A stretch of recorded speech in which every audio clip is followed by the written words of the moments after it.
5ویں رکوع ہے، اس میں یا بنی اسرائیل اذکروا، یا بنی اسرائیل، اے بنی اسرائیل، اے یعقوب علیہ السلام کی اولاد، اے یہودیو، اذکروا، یاد کرو، نعمتی، میری وہ نعمت، التی انعمت علیکم، جو میں نے تم کو عطا کی تھی، وانی فضلتکم، اور یہ بات بھی یاد کرو کہ میں نے تمہیں فضیلت دی تھی، علی العالمین، سارے جہانوں پر، واتقوا، اور ڈرو، یومن، اس دن سے، لا تجزی نفس عن نفس شیئا، کہ جس دن کوئی شخص بھی کسی کے کچھ کام نہیں آئے گا، ولا يقبل منها شفاعہ، اور نہ ان سے کوئی سفارش قبول کی جائے گی، ولا يؤخذ منها عدل، اور نہ کسی قسم کا کوئی فدیہ لیا جائے گا، ولا هم ينصرون، اور نہ کوئی مدد پہنچے گی۔ یہ اب 5ویں رکوع ہے۔ اس 5ویں رکوع کے اندر حق تعالی شانہ نے یہودیوں کے جو آباء و اجداد تھے، جیسے ہم کہتے ہیں نا کہ کبھی فخریہ طور پر ہم کہتے ہیں ہمارا باپ جو ہے نا وہ بڑا گزرا ہے ہمارا باپ، ہاں، یہ یہودیوں کے اندر بھی یہ عادت تھی کہ ایک تو جو ہے نا ان کے سامنے کوئی دینی مسئلہ پیش کرتا تو کہتے ہیں ہمارے باپ دادا جو ہے نا ایسے بڑے عالم تھے، ایسے بڑے پیر تھے، ایسے بڑے فقیر تھے۔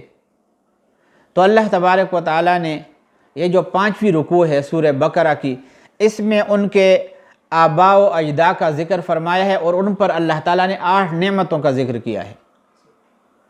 کہ اللہ تعالیٰ نے جو ہے نا ان کے اوپر بارش کی طرح نعمتیں برسائی ہیں،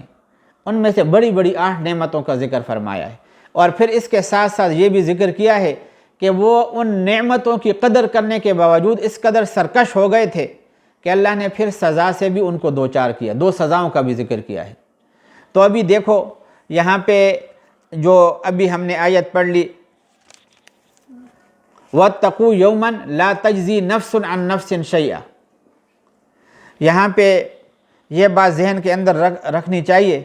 کہ اللہ تعالیٰ نے یہاں پہ چند چیزوں کی نفی کی ہے۔ ایک تو یہ ہے نا کہ ہم اگر غور کر لیں دنیا کے اوپر، تو اگر ہمیں کوئی گرفتار کر لے تو اس کو حکومتی کاغذات کے اندر مجرم کہا جاتا ہے، ہم بھی اس کو مجرم ہی کہتے ہیں۔ اب یہ جو مجرم جو ہے نا جو گرفتار ہوتا ہے،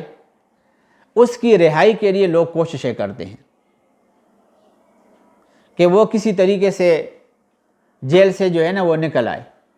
تو اس کی رہائی کی عموماً 4 قسم کی کوششیں ہوتی ہیں۔ ایک تو یہ ہے کہ کبھی وہ کسی اس کے آباء و اجداد میں سے یا رشتہ داروں میں سے کوئی بڑا ہوتا ہے، مثلا اس کا کوئی رشتہ دار ڈی پی او ہو، یا جو ہے نا ڈی ایس پی ہو، یا ایس ایچ او ہو، تو اس کو جیسے ہی پتہ لگتا ہے کہ میرے اس فلاں رشتہ دار کو گرفتار کیا گیا ہے تو فوراً وہاں سے وہ فون کر لیتا ہے اور اس کو چھڑا دیتا ہے۔ اللہ تبارک و تعالیٰ نے ایک تو اس کی نفی کی ہے کہ قیامت کے دن جن مجرمین کو پکڑ کے اللہ کے سامنے حاضر کیا جائے گا، تو دنیا کے اندر تم جس کو ڈی پی او کہتے تھے، آئی جی کہتے تھے، یا چیف سیکرٹری کہتے تھے، یا منسٹر کہتے تھے، یا ایس ایچ او کہتے تھے، سب سے نیچے درجہ، آج جو ہے نا اس مجرم کو یہ ان میں سے کوئی چھڑا نہیں سکے گا۔ اور دوسرا درجہ جو ہوتا ہے، دوسرا درجہ یہ ہوتا ہے کہ کبھی جو ہے نا کسی منصب کے اوپر مجرم کا کوئی رشتہ دار موجود نہیں ہوتا، ویسے ہی ہوتا ہے نا گاؤں کے اندر مثلا نمبردار ہے، ٹھیک ہے، یا جو ہے نا کوئی کونسلر ہے جس کو ہم ممبر بھی کہتے ہیں، تو وہ دیکھتا ہے کہ میرے گاؤں کا کوئی آدمی جو ہے پولیس والے لے گئے ہیں، تو وہ فوراً جو ہے نا فون کرتا ہے، سفارش کرتا ہے اس کی، تو اس سفارش کے نتیجے میں بھی بسا اوقات اس مجرم کی رہائی ہو جاتی ہے۔ تو اللہ تبارک و تعالیٰ فرما رہے ہیں کہ قیامت کے دن جن مجرموں کو پکڑ کے لایا جائے گا وہاں پہ پھر کسی کی سفارش بھی قبول نہیں ہوگی۔ یہودیوں کے اندر یہ مرض بھی تھا کہ یہ کہتے تھے کہ ہمارے باپ دادے جو ہے نا وہ بڑے ان میں انبیاء گزرے ہیں، اور واقعی یہودیت کے اندر جو ہے نا سب نبی یہودیوں کے اندر سے آئے ہیں، ایک بہت بڑا سلسلہ نبیوں کا اللہ نے ان میں رکھا ہے۔ تو یہ کہتے تھے کہ ہمارے اس نسل کے اندر سو انبیاء گزرے ہیں، وہ ہماری سفارش کر دیں گے۔ اللہ تبارک و تعالیٰ فرما رہے ہیں کہ وَلَا يُقْبَلُ مِنْهَا شَفَاعَةٌ، کہ اس مجرم کی سفارش بھی اللہ تعالیٰ کے ہاں قبول نہیں ہوگی۔ یہ دوسرا درجہ، اس دوسرے درجے کی بھی اللہ نے نفی کی ہے۔ اور تیسرا درجہ پھر یہ ہوتا ہے کہ جب ہمارے ہاں مجرم پکڑا جاتا ہے نا، جو غریب ہوتا ہے اس کے اوپر پولیس والے خوب دفعے لگا لیتے ہیں۔ اگر اس نے 1 پائی کی چوری کی ہو یا جرم کیا ہو تو اس کے کھاتے کے اندر جو ہے نا وہ کئی لاکھ کی چوری ڈال دی جاتی ہے، اور بڑے دفعے اس کے اوپر لگ جاتے ہیں، اس کو پریشان حال ہو جاتا ہے۔ اور جو مالدار ہوتا ہے تو فوراً جو ہے نا وہ پیسہ ان کے اوپر لٹکتا ہے۔ پھر پولیس والے ان کے گھر میں فون کرتے ہیں اور کوئی واسطہ ڈھونڈتے ہیں کہ آ کے اپنے آدمی کو لے جاؤ نا، حضرت بھی اس کے جناب آ کے اپنے وہ بچے کو لے جاؤ، بچے کو۔ دوسرے وہ کہتے ہیں مجرم، اور اس کے اوپر جو ہے اتنا ظلم کرتے ہیں جو غریب ہوتا ہے، اور جو مالدار کا بچہ ہوتا ہے نا اس کو پھر فون گھر پہ کرتے ہیں، آؤ بچے کو لے جاؤ، ہو جائے گا آپ کا کام، ہو جائے گا یہ کہتے ہیں۔ تو اس میں پھر یہ ہوتا ہے کہ من مانی پیسے جو ہے نا وہ مانگتے ہیں، اور ادھر سے جو حرام خور ہوتے ہیں نا جن کے پاس حرام کی کمائی ہوتی ہے، اللہ کے راستے میں 1 پائی دینے کے لیے تیار نہیں ہوتے، اور یہاں رشوت کے طور پر اپنے مجرم کو آزاد کرنے کے لیے پھر بڑے پیسے دے دیتے ہیں۔ تو اللہ تبارک و تعالیٰ فرما رہے ہیں دنیا کے اندر تو تم یہ کر لو گے، مجرم کو پیسوں کے ذریعے سے چھڑا لو گے، لیکن قیامت کے دن اللہ کے سامنے اگر کوئی بڑی رقم پیش کرنا چاہے، اول تو رقم ہوگی نہیں، دنیا کے اندر سب کچھ رہ جاتا ہے۔ ہم سب مسلمانوں کا یہ عقیدہ ہے، مسلمان جیسے خالی ہاتھ دنیا کے اندر آتا ہے ایسا ہی خالی ہاتھ وہ دنیا سے جاتا ہے، اس کے ساتھ جو چیز جاتی ہے اس کا نیک عمل ہوتا ہے۔ پیسے اس کے پاس اس وقت ہوتے ہی نہیں ہیں، تو اللہ تعالیٰ فرماتے ہیں کہ بالفرض اگر وہاں بھی کوئی اس مجرم کی طرف سے بڑی دولت دینا چاہے، ایک اور آیت ہے وَلَوْ أَنَّمَا فِي الْأَرْضِ جَمِيعًا، کہ زمین کے اندر جو کچھ ہے نا سب کچھ وہ دینا چاہے تو اللہ تعالیٰ اس کو بھی قبول نہیں کریں گے۔ تو وہ مجرم جو ہے نا وہ اللہ تعالیٰ فرماتے ہیں کہ پیسوں کے ذریعے سے بھی چھٹکارا اس کو نہیں مل سکے گا۔ یہ تیسری چیز کی اللہ تعالیٰ نے نفی کی ہے۔ اور 5ویں چیز کی وَلَا هُمْ يُنصَرُونَ میں اس کی اللہ نے نفی کی، چوتھی چیز کی وہ کیا ہے کہ کبھی کبھی جو ہے نا وہ فرض کرو ایک مجرم جو ہے نا کہتے ہیں کہ مقابلہ ہو گیا، مقابلہ ہوا ہمارے ہاں تو کیا ہے پولیس جو ہے نا وہ انتہائی ظلم کرتے ہیں، مظلوموں کو مارنے کے لیے جو ہے نا ایک مقابلے کا ڈرامہ رچاتے ہیں، اور جو صحیح مجرم ہو نا صحیح مجرم اس کا پورا ایک دستہ ہوتا ہے، وہ پھر جو ہے نا مقابلے کے ذریعے سے جب انہوں نے کوئی آدمی ان کا پکڑا ہو مقابلہ کر کے اس کو چھڑا لیتے ہیں۔ تو اللہ تبارک و تعالیٰ فرما رہے ہیں یہاں ایسا کوئی جتھا بھی نہیں ہوگا کہ جو اللہ تعالیٰ سے مجرم کو چھڑا دے، کوئی مدد ہی نہیں کرے گا، سارے اپنے اپنے اس پسینے کے اندر شرابور ہوں گے۔ تو اس وجہ سے یہ چاروں جو ہے اللہ تعالیٰ نے چاروں چیزوں کی نفی کی ہے۔ تو اس سے جو ہے اللہ تبارک و تعالیٰ یہ بتانا چاہ رہے ہیں کہ دنیا کے اندر جن واسطوں پر تم غرور کرتے ہو اور مجرم کو چھڑانے کے لیے استعمال کرتے ہو، اللہ کی وہ ذات ہے کہ ساری چیزیں اس کے کنٹرول کے اندر ہیں، کوئی چیز جو ہے اس کے کنٹرول سے باہر نہیں ہے، کوئی اللہ تعالیٰ سے مجرم کو آزاد نہیں کر سکتا۔ اگر کوئی مجرم ہو بھی مسلمان ہو اور مجرم ہو تو اس کے اوپر اللہ تعالیٰ پھر خصوصی کرم فرما دیں گے، اس کو رہا کر دیں گے۔ باقی سفارشوں سے، پیسوں کی لالچ سے اور جتھوں کو استعمال کرنے سے اور اس طریقے سے اپنے آباء اجداد کے حوالہ دینے سے آدمی چھٹکارا حاصل نہیں کر سکے گا۔ یہ اللہ تبارک و تعالیٰ نے اس آیت کریمہ میں یہ ایک ذکر فرمائی ہے۔ آگے اب ترجمہ، وَإِذْ نَجَّيْنَاكُمْ مِنْ آلِ فِرْعَوْنَ، اور وہ وقت یاد کرو نجیناکم، جب ہم نے تمہیں نجات دی، من آل فرعون، فرعون کے لوگوں سے، یسومونکم، وہ تمہیں دیتے تھے سوء العذاب، بڑا عذاب، بدترین عذاب۔ سو جو ہے نا وہ بدتر کو کہتے ہیں، بدتر کو، انتہائی خطرناک قسم کا عذاب دیتے تھے۔ فرعون کا عذاب کیا ہوتا تھا؟ بنی اسرائیل جو ہے نا یہ غریب قسم کے لوگ تھے، اور فرعون کی سلطنت ان کے اوپر قائم تھی، تو یہ جو ان کا کام نہیں کرتا تھا اس کو پکڑ کے دیوار سے کھڑا کر کے اس کے ہاتھ پاؤں کے اندر کیل ٹھونک دیتا تھا،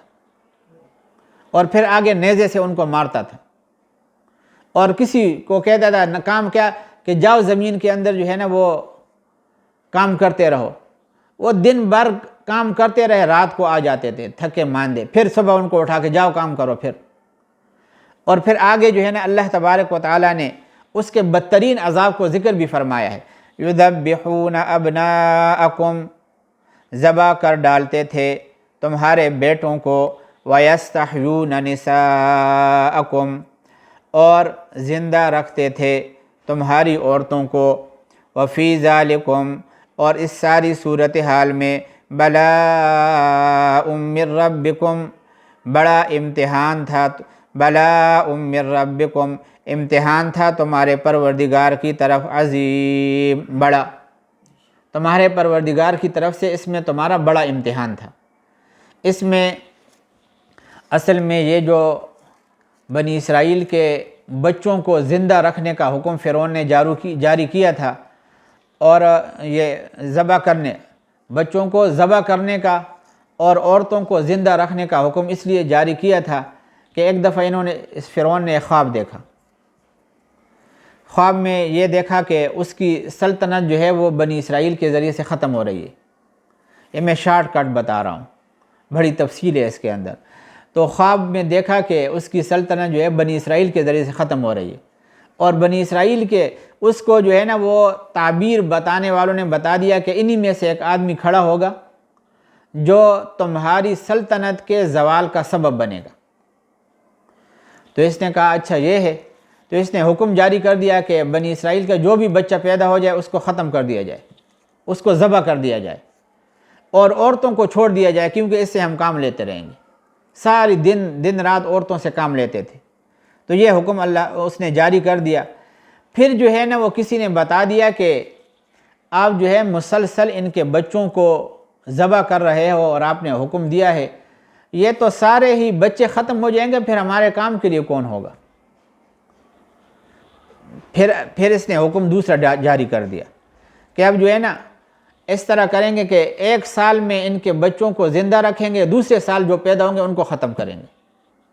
اب ہونا یہ ہوا کہ اللہ تعالیٰ نے موسیٰ علیہ السلام کو اس سال پیدا کر دیا تھا جس سال جو ہے بچوں کے ذبح کرنے کا حکم موقوف تھا، اور پھر پرورش کا بھی انداز، طریقہ بھی اللہ تعالیٰ نے وہ اختیار کر دیا کہ خود فرعون کے گھر کے اندر موسیٰ علیہ السلام کی پرورش ہوئی،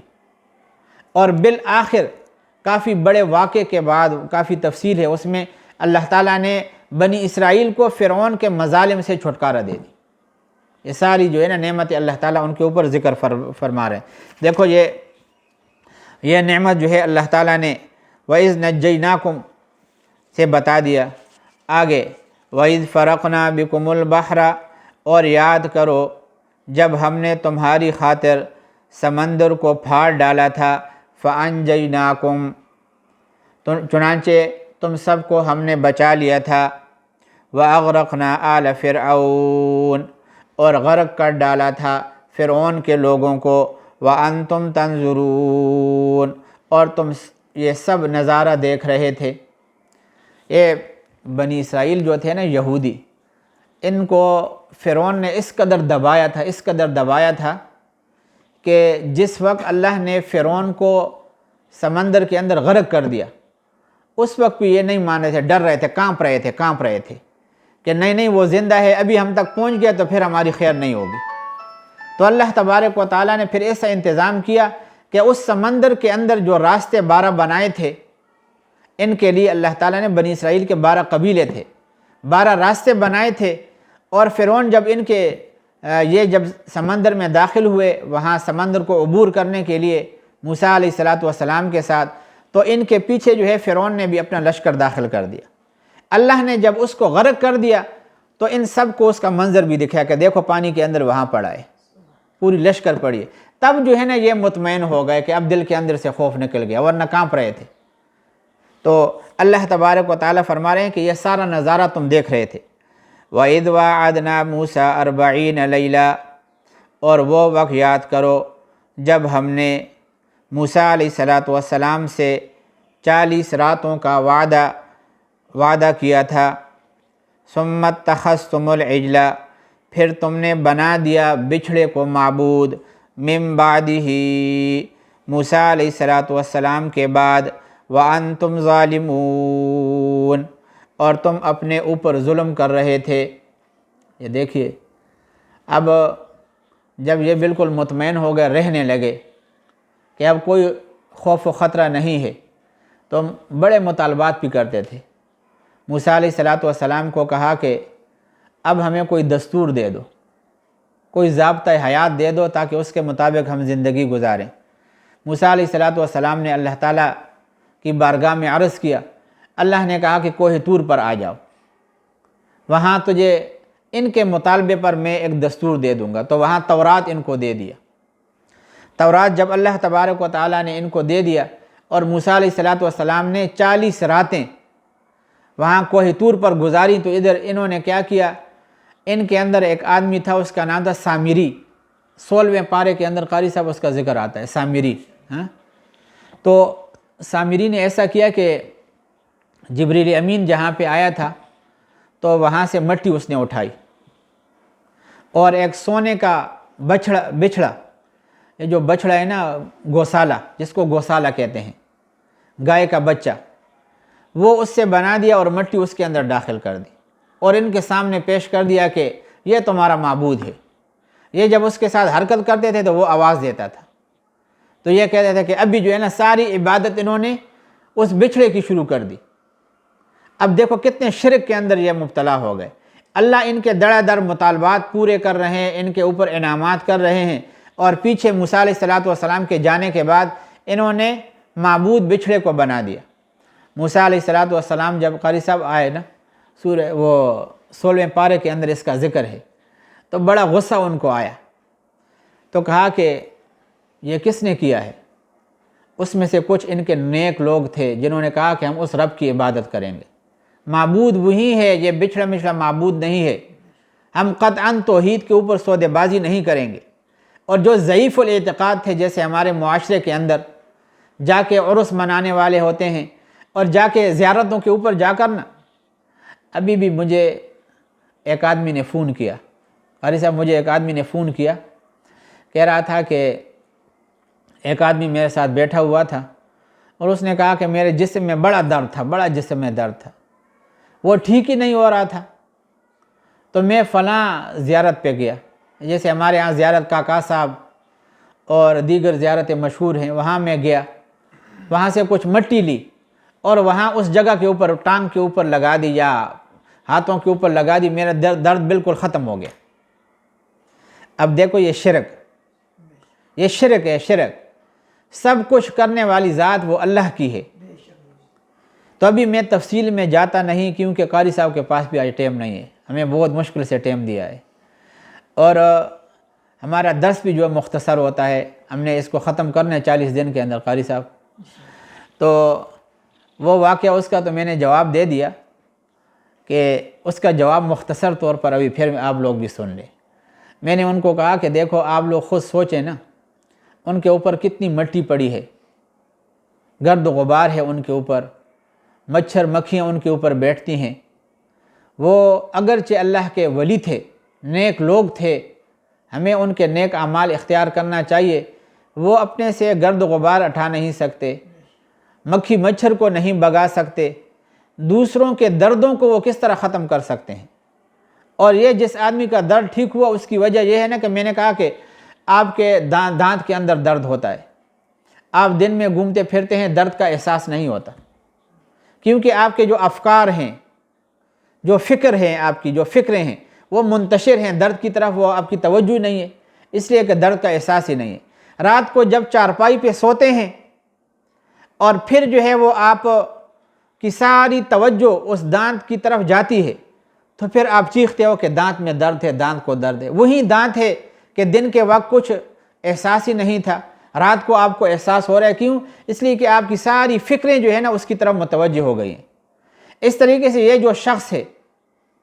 یہ اگر اپنی جگہ کے اوپر رہتے ہوئے صحیح یقین کے ساتھ اللہ کی ذات سے اپنا کنٹیکٹ کرتا، اس کا درد جو ہے نا جسم کے اندر سے ختم ہو جاتا، لیکن اس کا یقین ہی اسی کے اوپر بنا ہوا ہے کہ جا کے وہاں پہ مجھے شفا ملے گی، ساری فکر اس کی اس طرف متوجہ ہے، تو اس وجہ سے وہاں جانے کے بعد جو ہے نا وہ جو فکر کے اندر ایک نتیجہ اس نے بٹھا رکھا تھا، اللہ نے اس کے مطابق اس کے ساتھ معاملہ کر دیا، تو وہ کوئی دردوں کو دور کرنے والے نہیں ہے۔ تو بنی اسرائیل نے موسیٰ علیہ السلام کے کوہ طور پر جانے کے بعد وہ بچھڑے کو معبود بنا لیا۔ موسیٰ علیہ السلام بڑے جلال کے تھے، اس لیے آتا ہے نا قرآن کریم کے اندر، اپنے قوم کے ایک آدمی کو دیکھا کہ وہ فرعون کی قوم کے آدمی کے ساتھ لڑ رہا ہے، موسیٰ علیہ السلام کو پکار رہا کہ دیکھو یہ مجھے مار رہا ہے۔ موسیٰ علیہ السلام نے ایک ہی مکہ مارا، ایک ہی مکہ، قاری صاحب، فَوَقَذَهُ مُوسَى فَقَضَى عَلَيْهِ، اسی وقت اس کا خاتمہ کر دیا۔ تو یہاں پہ جب آ گئے نا، کوہ طور سے آ گئے، جب قوم کے صحیح لوگوں نے ان کے سامنے معاملہ پیش کر دیا کہ یہ فلاں آدمی نے حرکت کی ہے، تو کہا قَالَ فَمَا خَطْبُكَ يَا سامری، سامری کو لاؤ، کہاں ہے؟ تو وہ آ گیا جی، وہ بھی کانپتا رہا۔ پھر اس کو موسیٰ علیہ السلام نے جلال میں کہا کہ فَاذْهَبْ، کہ تو یہاں سے دفع ہو جا،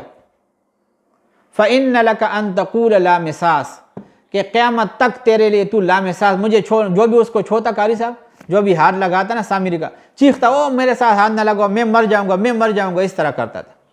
یہ موسیٰ علیہ السلام کی بد دعا اس کو لگ گئی، اس نے بہت بڑا جرم کیا تھا، ان کو شرک کے اندر مبتلا کیا تھا۔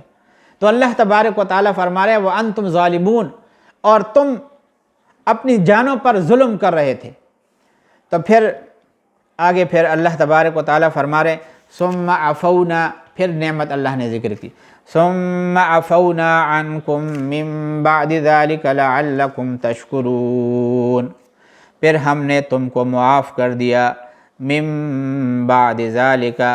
اس سب کے بعد، ان سب جرائم کے بعد، شرک اختیار کرنے کے بعد، لعلکم تشکرون، تاکہ تم شکر ادا کرو۔ اللہ تبارک و تعالیٰ نے آگے آیت کے اندر آتا ہے، وہ میں بتا دوں گا، وَإِذْ آتَيْنَا مُوسَى الْكِتَابَ، اور یاد کرو جب ہم نے دی موسیٰ علیہ السلام کو کتاب تورات، والفرقان، اور حق و باطل میں تمیز کا معیار، لعلکم تہتدون، تاکہ تم راہ راست پر آ جاؤ۔ وَإِذْ قَالَ مُوسَى لِقَوْمِهِ، اور جب موسیٰ علیہ السلام نے اپنی قوم سے کہا تھا، یا قوم، اے میری قوم، انکم ظلمتم، حقیقت میں تم نے اپنی جانوں پر ظلم کیا ہے، انکم ظلمتم انفسکم، حقیقت میں تم نے اپنی جانوں پر ظلم کیا ہے، باتخاذکم العجل، بچھڑے کو معبود بنا کر، فتوبوا الی باریکم، توبہ کرو اپنے خالق سے، فقتلوا انفسکم، اپنے آپ کو قتل کرو، ذالکم خیر لکم، یہی تمہارے حق میں بہتر ہے، عند باریکم، تمہارے خالق کے نزدیک، فتاب علیکم، اللہ تعالیٰ نے تمہاری توبہ قبول کر لی، انہ هو التواب الرحیم، بے شک وہی ہے، بے شک وہی ہے، انہ ہو، بے شک وہی ہے، التواب الرحیم، خوب معاف کرنے والا، خوب رحم کرنے والا۔ اب یہاں پہ مختصراً میں ایک بات عرض کرتا ہوں، پھر ہم اپنا درس ختم کرتے ہیں۔ وہ یہ ہے کہ جب پھر یہ معذرت کرنے لگے کہ ہم سے غلطی ہو گئی ہے، اب ہمیں معاف کیجئے، تو موسیٰ علیہ السلام نے ان کو کہا کہ معافی کی یہ صورت ہے کہ جنہوں نے شرک کیا ہے بس وہ اپنے آپ کو قتل کر ڈالیں۔ مشرک کا خاتمہ ہی دنیا سے ضروری ہے، کیونکہ وہ اپنے حقیقی محسن کا احسان فراموش ہوتا ہے، حقیقی منعم کے انعامات کا منکر ہوتا ہے۔ تو موسیٰ علیہ السلام نے کہا کہ تم نے اپنے اس حقیقی معبود کے ساتھ شرک کیا ہے، اس لیے معافی کی تلافی یہی ہے کہ تم اپنے آپ کو قتل کر ڈالو۔ بہت سے لوگ جو ہے نا اس جرم کے اندر قتل کر ڈالے گئے۔ پھر اللہ کا حکم آیا، جو کچھ رہ گئے تھے نا وہ بھی قتل کے لیے تیار تھے،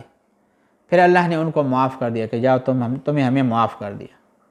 اب اس کو کہتے ہیں اللہ غفور الرحیم ہے، کتنا رحم کیا، اس کی ذات کے ساتھ جو ہے نا وہ شریک ٹھہرایا۔ ان کے مطالبوں پر موسیٰ علیہ السلام نے سب کچھ ان کو دیا، مظالم سے اللہ نے ان کو بچایا، فرعون کے مظالم سے، اور پھر نعمتوں کی بارش آگے آئے گی، من و سلوہ کی نعمت، وہ بھی اللہ تعالیٰ نے ان کو عطا کی ان کے مطالبے پر۔ پھر کہا کہ ہمیں وہ نہیں چاہیے، ہم تو کھیتی باڑی کریں گے، ہمیں چنا چاہیے، ہمیں پیاز چاہیے، اور ہمیں ککڑیاں چاہیے، کھیرے ہم کھانا چاہتے ہیں۔ اب آسمانی جو رزق ان کو آ رہا تھا نا، مفسرین نے لکھا ہے کہ آسمان سے اللہ تعالیٰ ایک میٹھی چیز کا ترنجبین کا، جو حلوہ کی مانند ہوتا تھا، یہ تازہ تازہ ان کو آتا تھا، ان کے درختوں کے اوپر لگ جاتا تھا قاری صاحب، اور یہ پھر جو ہے نا چپ وہاں سے لے کر کھانے لگتے تھے۔ اور سلوہ جو ہے نا وہ ایک الگ ان کے لیے بٹیر کے تازہ تازہ بٹیر آتے تھے۔ انہوں نے کہا ہم تو اکتا گئے ایک ہی قسم، ایک ہی ڈش کھانے سے، ایک ہی ڈش۔ یعنی ہماری حکومت پابندی لگا رکھی ہے نا یہ کرونا وائرس کی وبا کی وجہ سے، جو ہے نا کہہ رہے ہیں ایک ہی ڈش استعمال کرو۔ انہوں نے موسیٰ علیہ السلام کو کہا کہ ہم جو ہے نا روزانہ ایک ہی ڈش استعمال کریں گے، یہ ہماری زندگی کا جو ہے نا وہ حصہ ہی بن گیا، ایک ہی ڈش۔ کہا کہ نہیں، ہمیں تو ککڑیوں کا دل چاہتا ہے، چنا کھانے کا دل چاہتا ہے، سبزیاں ہم چاہتے ہیں، ترکاریاں ہمیں ضرورت ہے، ساگ وغیرہ، پیاز، یا انہوں نے ذکر کیا، آگے آیت میں آئیں گے۔ تو اللہ نے کہا ٹھیک ہے، کتنا دیکھو کتنا عظیم اللہ کی ذات ہے کہ ان کے اس مطالبے کو بھی مان لیا کہ ٹھیک ہے کھیتی باڑی کرو۔ پھر کھیتی باڑی کرنے لگے، پھر مزید جو ہے نا اور وہ کرپشن کرنے لگے۔ تو اللہ تبارک و تعالیٰ نے اس قدر انعامات ان کے اوپر کیے ہیں، یہ ابھی ان کے اوپر انعامات کا ذکر ہے۔ تو ان انعامات کے ذکر کرنے سے اللہ تبارک و تعالیٰ یہ بتانا چاہ رہے ہیں کہ تمام انسان یہ بات سوچیں کہ اللہ جو ہے وہ کس قدر صبر کرنے والی ذات ہے۔ لوگ اس کی نافرمانیاں کرتے ہیں لیکن پھر بھی ان کو رزق سے محروم نہیں کرتا۔ لوگ ان کے ساتھ شرک کرتے ہیں لیکن پھر بھی وافر مقدار میں اس کی تمام حاجتوں کو پورا کرتے ہیں۔ اب اس کا تقاضا یہ ہے کہ ہم اس وحدہ لا شریک لہ ذات کو مان لیں، اس کے در کے اوپر آ جائیں، وہ ہماری ہر حاجت کو پورا کرنے والا ہے، وہی ہمارا ماوا اور ملجا ہے۔ اللہ تبارک و تعالی آج کے دن کی ہماری اس تفسیری بیان کو اور لفظی ترجمے کو قبول فرمائے، اور پھر دوبارہ میں اپنے حضرت قاری عمر فاروق صاحب کا شکریہ ادا کرتا ہوں کہ جنہوں نے ہمیں اس قدر وقت دیا اور ہماری اس پرنور مجلس کے اندر انہوں نے شرکت فرمائی۔ اللہ تبارک و تعالی ان کو اجر عظیم عطا فرمائے، ان کے اولاد کو نیک صالح بنائے، اور ان کے ساتھ اور ہم سب کے ساتھ خیر و عافیت والا معاملہ فرمائے۔ وآخر دعوانا ان الحمدللہ رب العالمین۔